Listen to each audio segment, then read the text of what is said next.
হাসিনার হুঙ্কার, মাথা উঁচু করেই ফিরব। বাংলাদেশের রাজনৈতিক পট পরিবর্তনের পর দীর্ঘ নীরবতা ভেঙে ভারত থেকে মুখ খোলেন সাবেক প্রধানমন্ত্রী শেখ হাসিনা।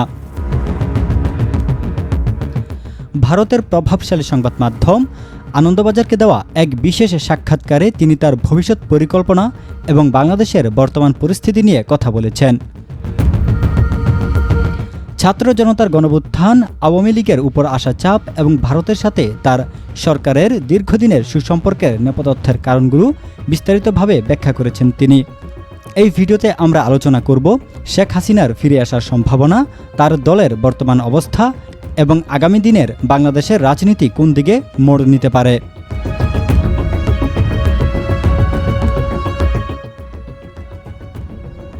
রাজনৈতিক ঝড় কি তাহলে আবার উল্টো দিকে বইতে শুরু করেছে? গত ৫ আগস্টের নজরবিহীন ঘটনার পর যে মানুষটি দেশ ছেড়েছিলেন, আজ তিনি দিল্লির মাটি থেকে দিচ্ছেন এক বজ্রকঠিন ঘোষণা। তিনি বলছেন তাকে বারবার হত্যার চেষ্টা করা হয়েছে, কিন্তু তিনি দমে যাননি। তিনি বলছেন তিনি আবার ফিরবেন এবং সেটা মাথা উঁচু করেই।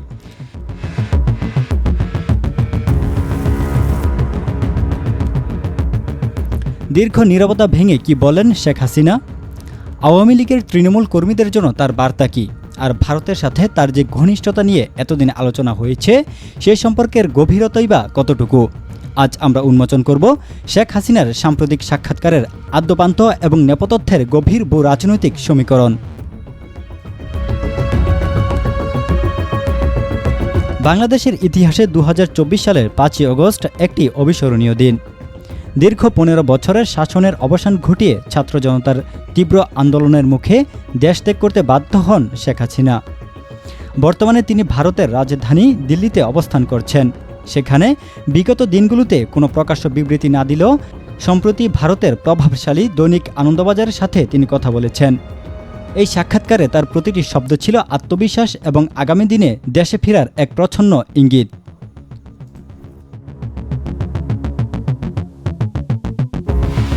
শেখ হাসিনা অত্যন্ত স্পষ্ট ভাষায় জানিয়েছেন যে তাকে ক্ষমতাচ্যুত করা হলেও তার মনোবল বিন্দুমাত্র টুটেনি। অতীতেও তাকে বারবার হত্যার চেষ্টা করা হয়েছে বলে তিনি উল্লেখ করেন। ২০০৪ সালের ২১শে আগস্ট গ্রেনেড হামলার কথা স্মরণ করে তিনি বলেন, ভাগ্যক্রমে সৃষ্টিকর্তা তাকে বাঁচিয়ে রেখেছেন বলেই তিনি এখন লড়াই চালিয়ে যাচ্ছেন। তার দাবি, আওয়ামী লীগকে নিশ্চিহ্ন করার চেষ্টা ইতিপূর্বেও অনেকবার করা হয়েছে, কিন্তু তৃণমূলের শিকড় এতটাই গভীরে যে দলটিকে দমন করা প্রায় অসম্ভব।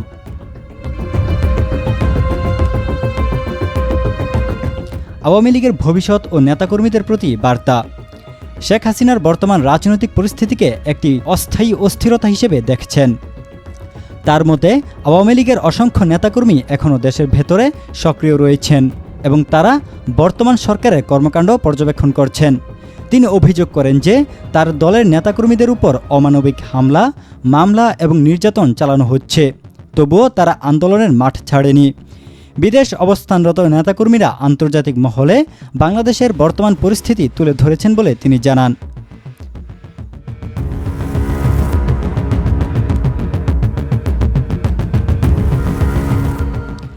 ভারত বাংলাদেশ সম্পর্কে রসায়ন ও সমালোচনা। দীর্ঘদিন ধরে শেখ হাসিনা সরকারের বিরুদ্ধে একটি বড় অভিযোগ ছিল যে তারা ভারতের প্রতি অতিমাত্রায় অনুগত।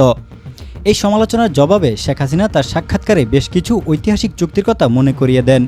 তিনি গঙ্গাপানি চুক্তি, স্থল সীমান্ত চুক্তি এবং সমুদ্র সীমা বিরোধ নিষ্পত্তির কথা উল্লেখ করে বলেন, আওয়ামী লীগ সবসময় দেশের স্বার্থেই সবার আগে প্রাধান্য দিয়েছে। ভারতের সাথে বন্ধুত্ব কেবল বাংলাদেশের উন্নয়নের স্বার্থেই করা হয়েছে এবং এর বিনিময়ে বাংলাদেশ কিছুই হারায়নি বলে তিনি মনে করেন।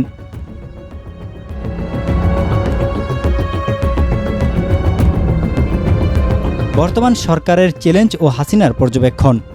শেখ হাসিনা বর্তমান সরকারের গঠন এবং তার উদ্দেশ্য নিয়ে প্রশ্ন তুলেছেন। তার মতে গণতান্ত্রিক পরিবেশ নষ্ট করে একতরফাভাবে প্রশাসন চালানো দেশের জন্য শুভঙ্কর নয়। তিনি মনে করেন খুব দ্রুতই বাংলাদেশের মানুষ আবার গণতন্ত্র পুনরুদ্ধারের দাবি তুলবে এবং তখনই আওয়ামী লীগ সরকার তার স্বমহিমায় ফিরে আসবে।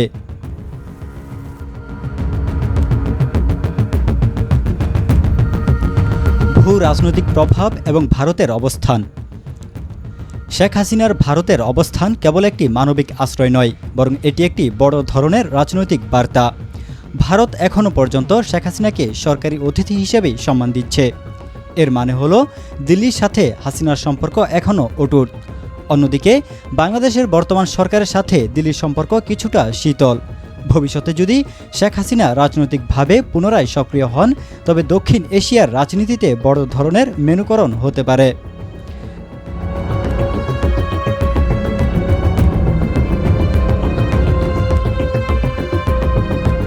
শেখ হাসিনার বিরুদ্ধে বর্তমান বাংলাদেশে অসংখ্য হত্যা মামলা রয়েছে। আন্তর্জাতিক অপরাধ ট্রাইব্যুনাল তার বিরুদ্ধে গ্রেফতারি পরোয়ানা জারি করেছেন। এমন অবস্থায় তিনি যদি দেশে ফিরতে চান, তবে তাকে বড় ধরনের আইনি চ্যালেঞ্জের মুখে পড়তে হবে। ভারত তাকে প্রত্যর্পণ করবে কিনা তা নিয়েও আন্তর্জাতিক আইনের মারপ্যাচ রয়েছে। তবে হাসিনা যেভাবে মাথা উঁচু করে ফেরার কথা বলেছেন, তাতে বোঝা যায় তিনি আইনি লড়াইয়ের চেয়ে রাজনৈতিক সমঝোতা বা বড় কোনো আন্দোলনের প্রত্যাশা করছেন। আওয়ামী লীগের পুনর্গঠন কি সম্ভব? একটি দল যখন 15 বছর টানা ক্ষমতায় থাকে, তখন তার ভেতরে অনেক সুবিধাবাদী গোষ্ঠী তৈরি হয়। ক্ষমতার পরিবর্তনের পর অনেকেই গা ঢাকা দিয়েছেন। তবে শেখ হাসিনার সাম্প্রতিক এই বিবৃতি তৃণমূল কর্মীদের জন্য নতুন প্রাণ সঞ্চার করতে শুরু করেছে। যদি দলটি শুদ্ধি অভিযানের মাধ্যমে নিজেদের ভুলগুলো শুধরে নিতে পারে, তবে ভবিষ্যতে তারা আবার রাজনীতিতে শক্তিশালী প্রতিপক্ষ হিসেবে আবির্ভূত হওয়ার চেষ্টা করবে। শেখ হাসিনার এই বিবৃতি প্রকাশের পর সামাজিক যোগাযোগ মাধ্যমে ব্যাপক প্রতিক্রিয়া দেখা গেছে।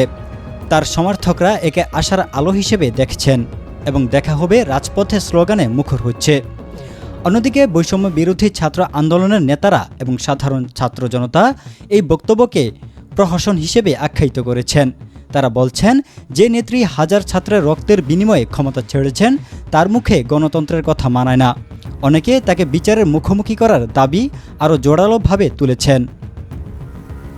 রাজনীতিতে কোনো কিছুই চূড়ান্ত নয়। আজকে যিনি নির্বাচিত, কাল তিনি আবারও সিংহাসন ফিরে পেতে পারেন। ইতিহাস এমন অনেক উদাহরণ আমাদের দেখিয়েছে। তবে শেখ হাসিনা যে পথে ফিরে আসার স্বপ্ন দেখছেন, সেই পথটি রক্তে ভেজা এবং অত্যন্ত কণ্টকাকীর্ণ।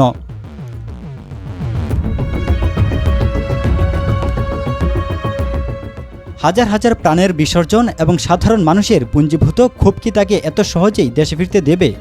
নাকি এই মাথা উঁচু করে ফেরার অঙ্গীকার কেবলই একজন পরাজিত নেত্রীর সান্ত্বনা? বাংলাদেশের সাধারণ মানুষ এখন একটি জিনিসই চায়, সুবিচার এবং টেকসই শান্তি। সময় বলে দিবে ইতিহাসের চাকা শেষ পর্যন্ত কার দিকে ঘুরে।